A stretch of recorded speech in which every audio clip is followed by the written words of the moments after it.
welcome to Quid Pros Quo. I'm Rin. And I'm Zac. And today is potentially the last of our Writing Fundamentals series. We'll see if we come up with any more ideas. And as always, let us know what you want to hear in our Writing Fundamentals series by emailing us at quidprosquo@gmail.com. But today we're talking about elevator pitches and bios. And in our last set of episodes, we talked a lot about elevator pitches and bios. But we didn't go into how to craft one, so that's what we're doing today. Yeah, so let's talk about what these are. So the etymology of an elevator pitch is this idea that you have walked into an elevator with somebody who is interested in you or your book, and you have until you get to the floor that you're trying to get to explain.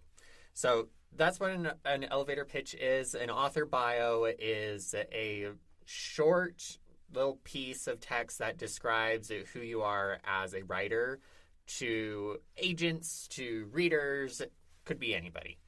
So that's what those are. Author bios oftentimes end up in your publications at the very end. If you like hardcover books, you've probably found those on the inside back cover of the books that you like to read. Whereas elevator pitches are helpful to draw readers in and can form the foundation of a query letter, particularly the top part of the query letter. Yes, like that first paragraph where you're like, here's my book idea and here's why it's cool. Yep. Let's talk about how to write an author bio first. First thing you should put in your bio generally is credentials, and then you put like humanizing stuff at the end, because you could be all standoffish and be like, I've written 18 novels and I run 8 podcasts and I do blah blah blah blah blah and have no humanizing stuff, but the humanizing stuff is what makes it fun. Yeah. So Zac has his author bio example, and I can pull mine up. Yeah, so this is how my author bio reads. This is what is attached to the end of my short story publications. It's at the end of my newsletter. That's what I use this for. So it says, D.C. Winters is a fantasy and science fiction author from the Pacific Northwest. So the first sentence, who I am, that's my pen name, and then what I do. He's the co-host of the weekly writing podcast Quid Pros Quo and has published work in Crash Test magazine. There are the credentials, right? Where I've been published, what I've published, and kind of what I'm working on. Here comes the humanizing bit. He currently lives in Utah with his wife while pursuing an education in astrophysics. So that's kind of what distinguishes me from most other authors, since I only know of like 2 who are astrophysicists. Then there's a call to action at the bottom. For more information on his work and current projects, check out Linktree/DC Winters or dcwinters.com. So having a call to action at the very end of your bio is a good way of inviting people to follow you on social media, sign up for your newsletter, buy another book. That's what a call to action is. And the call to action, I would say, is a really important part, because I didn't mention that in the breakdown of the bio before you read yours, but definitely include a call to action. My bio is a little bit more whimsical. I wrote this for the back of All Hail the Queen of Hearts. So mine reads, C.K. Jensen is usually found reading or writing a book if they're not busy embroidering another denim jacket.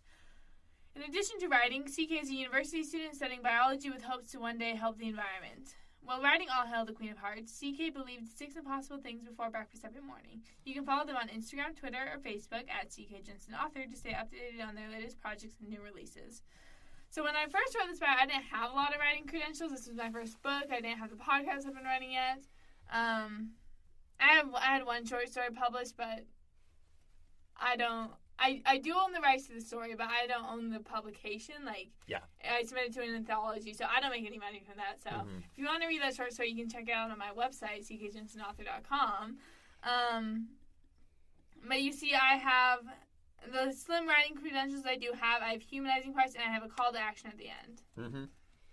Yeah, so, and again, both of our call to actions are super duper simple. It's go to this other place to follow, or go to this other place to find out more.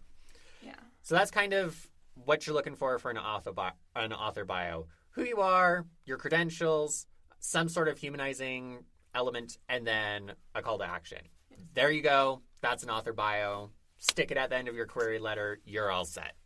Excellent. Next, we're going to talk about how to write an elevator pitch, and there's a couple strategies for doing this. First, you can use comp titles, which we've talked about on the show before.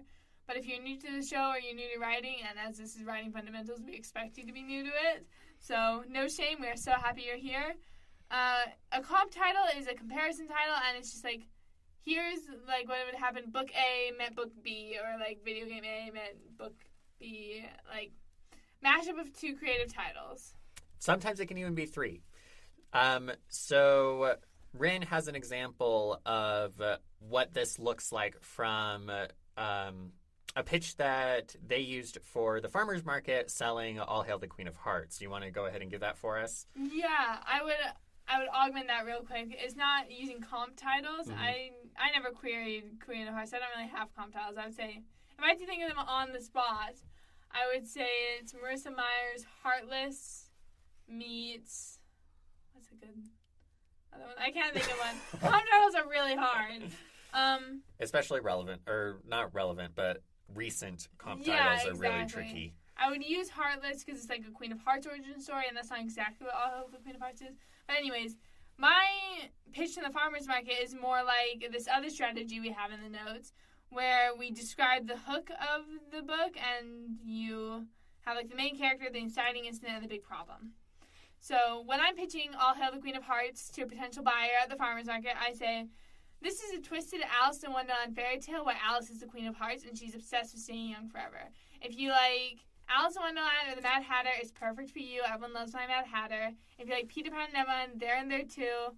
It's a really fun read. Everyone who's read it has told me they loved it. It's only $10. I would love you to check it out.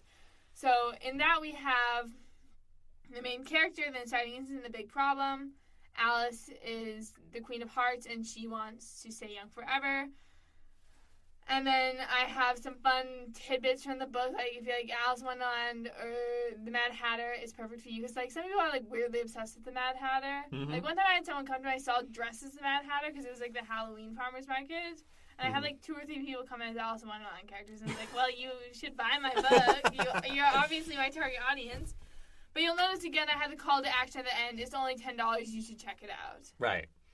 So other examples of, so let's talk about an elevator pitch with comp titles. If I was doing an elevator pitch for the Black Crescent to a reader, I would say it's Romeo and Juliet meets Ender's Game with zombies. So if you like drama, if you're interested in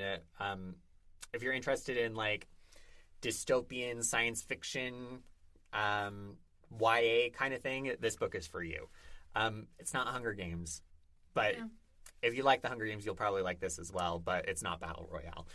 A comp title example strategy I can give is the one I just started working on. It's a gender-fluid Cinderella story meets Howl's Moving Castle. Mm-hmm. So I also call my gender-fluid Ghibli Cinderella.